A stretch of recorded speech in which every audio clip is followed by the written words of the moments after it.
Alright.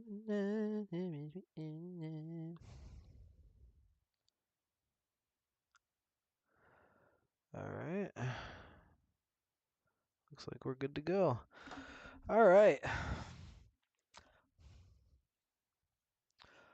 Well, the Las Vegas Grand Prix this weekend, we had about 3 weeks off since the last race, so there's quite a bit that went down that wasn't, obviously I didn't go over in the preview video this week, so we're here to go over that and a couple other things that happened this week. Let's get it started. So we're going to run it down a list here. First thing, I did talk about this in the video, was Charles Leclerc possibly getting a grid penalty for taking another power unit or one of the components for the power unit.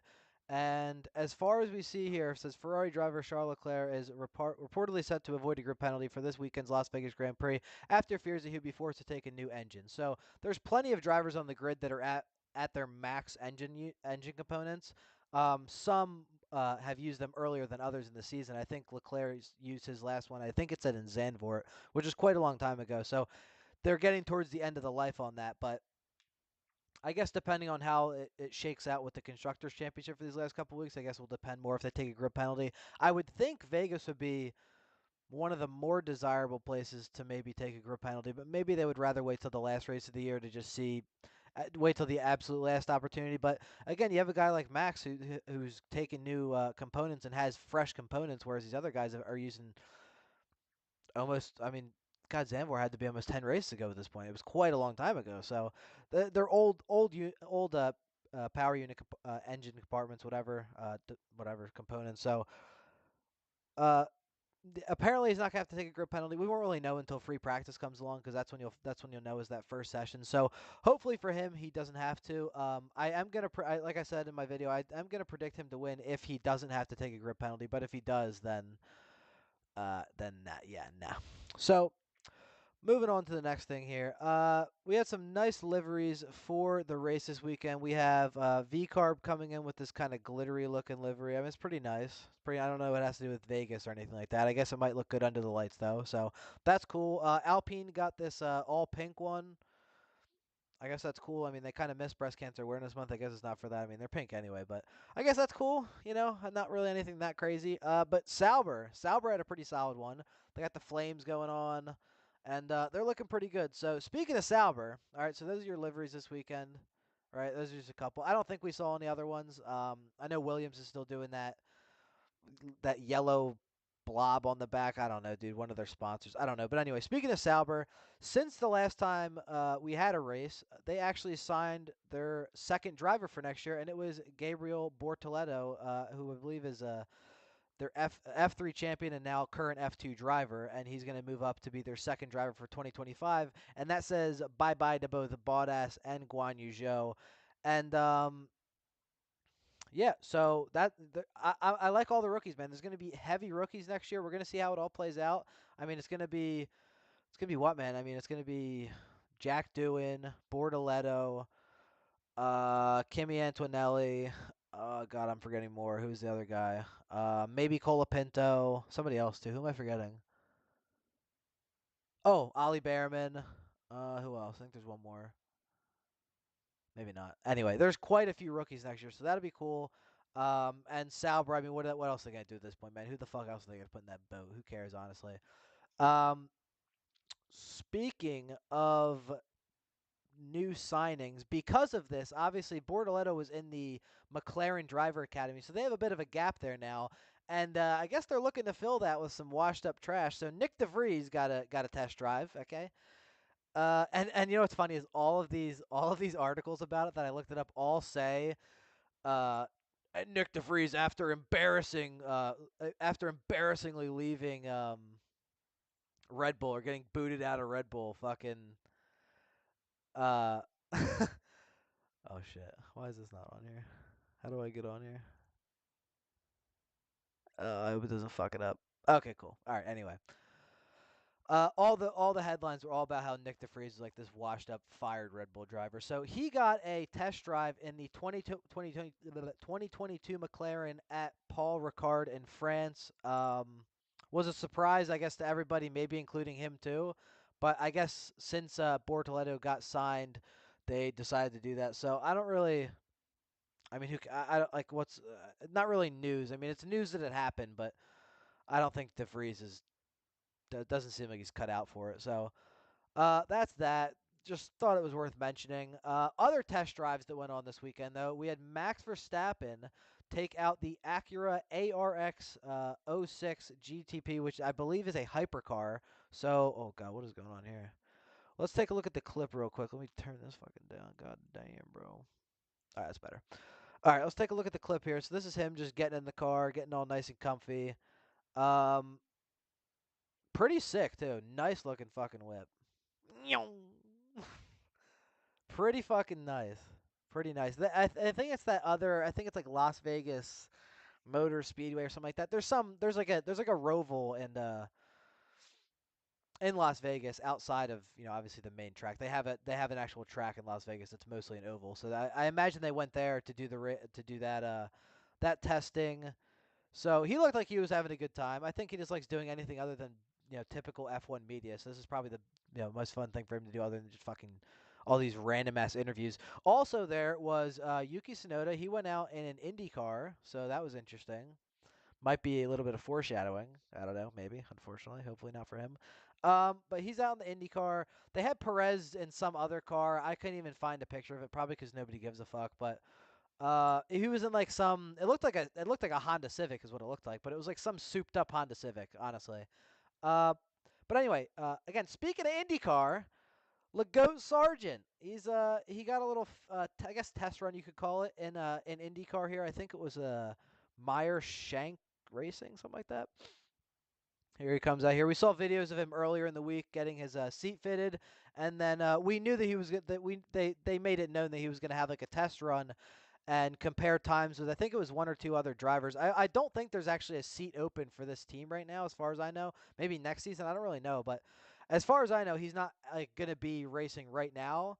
And also, as far as I know, I don't know if this is exactly released, but from what I saw and what I read, his times were the best of who he was testing against by a little bit, but slightly better. So I guess good for him. I mean, hopefully he doesn't just start crashing as soon as he gets in like before. But anyway, I think he must have some kind of an advantage when it comes to the road courses if he does go to IndyCar. So that might be good, I guess. I mean, Roman Grosjean doesn't do terrible, I guess. So maybe he'll do okay. Anyway, moving on to other booted drivers, Guanyu Zhou is currently in the mix. What the fuck is going on here? My God, Guanyu Zhou is in the mix for the 2025 Ferrari reserve role. I don't know how the fuck that happens other than money. But if it's money, then, I mean, look at Perez. So anyway, I don't know how he stays on the grid at all, even as a reserve driver. I genuinely, he's so terrible. He's been the back marker all year. I get the car's been shit, but he's just bad, dude. Like he should not be on the grid. That's as much as I really have to say about it, but Ferrari, bro? How is Ferrari that down bad that they have to take fucking Guanyu Zhou as a reserve driver, dude? That just sounds yucky to me. You know what I mean? Anyway, moving on to the next story. So earlier in the week, we heard that Damon Hill apparently left his role at Sky Sports, but it seems like a lot of people have been leaving their roles recently at the FIA and all these other places. So I don't know how much I believe that. Uh, But supposedly Damon Hill got fired, and now Johnny Herbert, professional fucking yapper, fears for Martin Brundle's future at Sky F1 after Damon Hill's exit. Like Johnny Herbert's a fucking yapper, but supposedly Martin Brundle and Crofty are all under the gun potentially right now. So I don't know what the deal is there. Supposedly they're getting a lot of backlash for. Well, at least Damon Hill said he got a lot of backlash. He was unhappy over the criticism he received for his views on Max Verstappen. Well, maybe don't just be blatantly biased then. Maybe that, I don't know. Maybe like I'll have to find this picture too. Maybe like when you look at the most penalized drivers on the grid over the last like 10 years or whatever it was, and Max Verstappen's in first, and every name on the list is a non-British driver. It's like if there wasn't a blatant bias, we wouldn't have to be so upset about it. Like people wouldn't give a fuck if it wasn't so obvious. But they don't make it. They don't make it very. They don't make it very subtle. You know what I mean? Uh, I just what are we gonna do? Fire these guys that have been around forever and people actually at least want to listen to, and then put some other fucking blokes in there that are just gonna spew fucking bias shit anyway? I don't see the point in that. So I don't know. I mean, who really cares? Who really cares? But let's. I like when a sport or at least like an event has a voice. You know what I mean? How for every like baseball team or football team or soccer team or whatever, they each have their own commentators, and you go to listen to it and you go and you recognize the commentators, and it kind of makes it a better experience if you like them, that is. I don't understand. We don't need to be firing people left and right for fucking. Let them have their bias, bro. Let them cope. Max is the fucking best on the grid right now. They understand that, and they aren't okay with it, and they aren't okay with the fact that Lando Norris had every opportunity this season to win a driver's not only win his first race in this season, but win a driver's championship. And that's a whole other conversation, and maybe we'll have it at the end of the video here. But if it wasn't so openly biased, there wouldn't be issues with it. And if they're getting that much backlash where it's cutting into the money that Sky Sports gets, because guys, at the end of the day, this is entertainment. It comes down to money. If it's cutting into that, their bottom line, then yeah, they'll get rid of these guys. If it means they're going to be able to hire somebody new, probably pay them way less than they're paying these guys that have been here for 30 years, and be able to just feed them whatever they want to be said and control them, just like every other mainstream media is. It's just just puppets.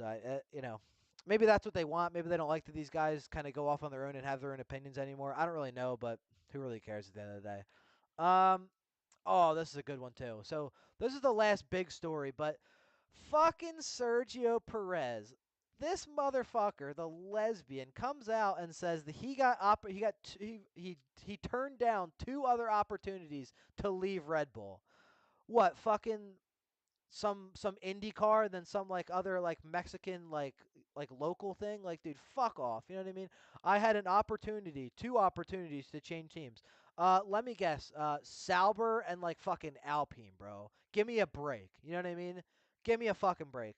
The one thing that he does say here that I do kind of agree with is ultimately, he says, but ultimately, there's 90% of the grid who would have loved to have my career. And that is somewhat true because not only has he been a part of now multiple drivers championships and and constructors championship teams, but he's won plenty of races. He's been with a lot of other teams. He's had a long and solid career, and I'm not taking any of that away from him. Nobody's taking away from him that he's had a good career for the most part up until this point.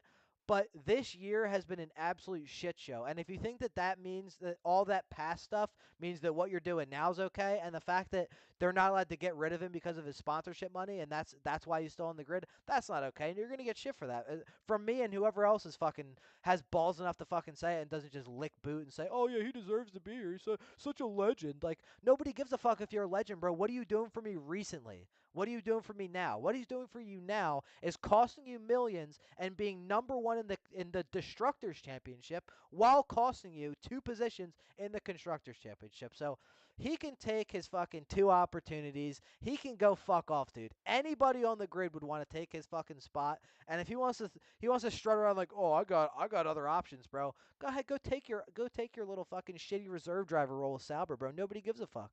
You know what I mean? Just fuck off already, honestly. Um, Fucking Sergio Perez, dude. What a he's such a bitch all season too. He knows he's driving like shit, and then just because he knows nobody can do anything about it, just like, oh yeah, dude, I'm the shit. Just I've been telling him all along the car's just shit. Is that why your teammates in P1 in the drivers championship all year? It's just unbelievable to me. Let's see what Helmet Marco's yapping down here.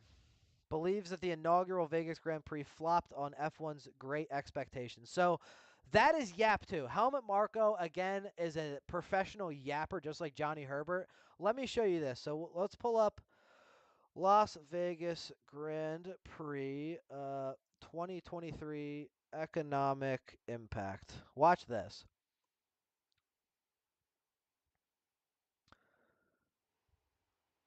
You want me to pay for new? Oh, no, yeah, that's not going to happen. Yeah, no, pass, thanks. No, not that. No, 2023, brother. Is this from last year?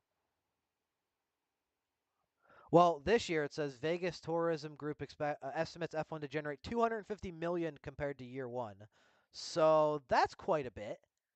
If you don't know numbers, here we go. Economic impact of 2023 Las Vegas Grand Prix exceeded NFL Super Bowl. America really doesn't even watch F1. It still surpassed Super Bowl. Last year's Las Vegas Grand Prix reported to have generated an economic impact of 1.5 billion, surpassing the financial efforts of the NFL Super Bowl in February 2024. That sounds like they did pretty good to me, Helmet. Okay, all right. Let's see what else I have to say here. Once again, closing down.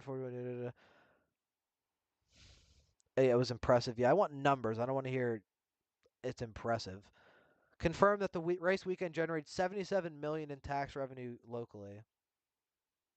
And again, surpassed the Super Bowl. In comparison to Forbes, the Super Bowl in February had a 1 billion economic impact and 33, so double in taxes, and how many billion?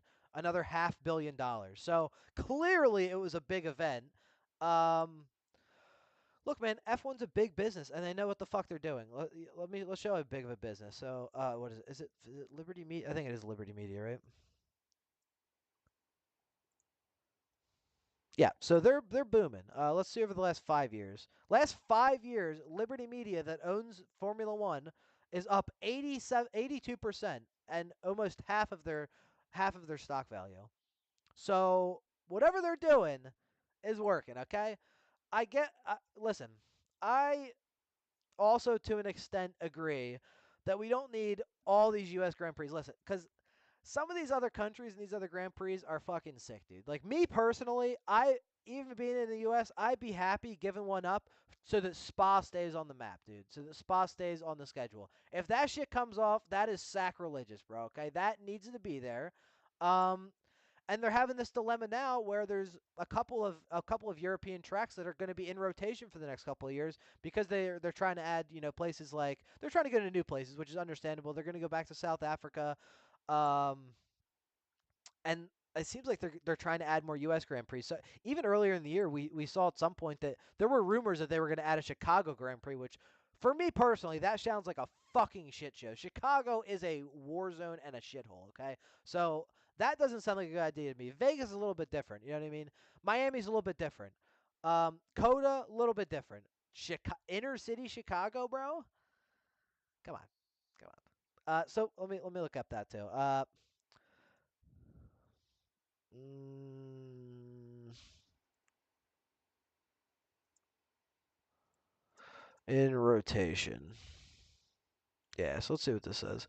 I saw a graphic and it showed the ones that were going to possibly be in the mix to get booted out, and I really don't like that. Yeah, people are putting their own calendars. Yeah, efficient. Yeah, shut up, dude. F1 CEO confirms rotational calendar changes with announcement expected imminently. Fuck this guy. Um, Oh, here, F1 track contract length. That's what I was looking at. It was showing how long each circuit had a contract for, and why don't they have pictures? I want a picture, dude.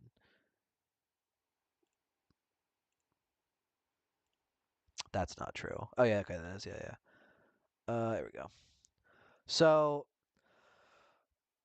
only through actually this is not true because Great Britain Silverstone just got re-signed I think for like another 10 years. So this is let me find an accurate one. This is not right. Silverstone just got re-signed.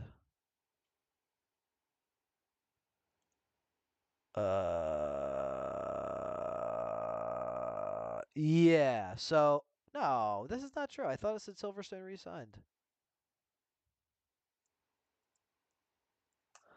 I swear it said they did. Signs new 10-year deal. So when was that? Yeah, it was this year. I knew it. What are these guys talking about, bro? This came out 6 days ago. What are you yapping about? It's a 10-year. How do I know better than the fucking news on here, man? This is why you can't. This is why you can't listen to mainstream news, man. These guys are just pumping out fucking articles. They didn't even look it up. It's a 10-year deal. I knew it. All right, so Silverstone's fine. That stays, and I think that should stay. That's an iconic circuit. I love that circuit. Suzuka is up this year as well. I'd like to see Suzuka stay because it is very unique, and again, personally, a big fan. But might have to go. I'd love to see Canada get the fuck out, okay? Get Stroll the fuck out of here. Get Canada the fuck out of here. Let's leave them alone, okay? That's my opinion. 6 circuits will look to extend their F1 time beyond 2025 with deals coming up to the end of next year. Spa, Imola, Mexico City, Las Vegas, Monza, and Zandvoort. So I'll tell you right now, there's a 0% chance Las Vegas is out, and they also just signed like a 10-year deal. I don't know why this thing's wrong. GP F1 new contract. F1 invested like hundreds of millions into buying that space there. They're 100% going to extend this. 25. Okay, maybe not yet. Maybe not yet. Agree until partnership until 2025. So that does have another year, but dude, they spent probably $1 billion to buy the space in between the start finish straight and the pretty much the entire paddock club. So they're not leaving Las Vegas anytime soon, especially with all the money they're bringing in. No chance they're leaving Las Vegas. So it comes down to Spa, Imola, Mexico City, Monza, and Zandvoort. Me personally, get Zandvoort out and Mexico City because I would take out Las Vegas first. I don't think it'll happen. So if that's not going to happen, I love Imola and Monza. I really hope they both stay. Even though they're both Italian, they might have to get rid of one of them or rotate them, which will probably happen. I'd love to see both of them stay. Mexico City can fuck right off because that's always a weird one every year. The elevation's weird. It's not a great circuit either. I don't like Mexico City. Get that one off. And then Zandvoort, if you have to take another one, take that because Spa needs to fucking stay. For the love of God, keep Spa. And I'd love to see Imola and Monza. I'd love for if it has to be 3 out of 5, I'll take Spa, Imola, and Monza straight up. But they're not gonna leave Las Vegas anytime soon.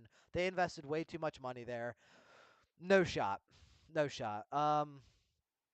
What else do we have? So later, what's coming up in the 2030s? Australia, Bahrain, Qatar. Of course, all the Middle Eastern ones are locked in for fucking a century. Okay, of course they are.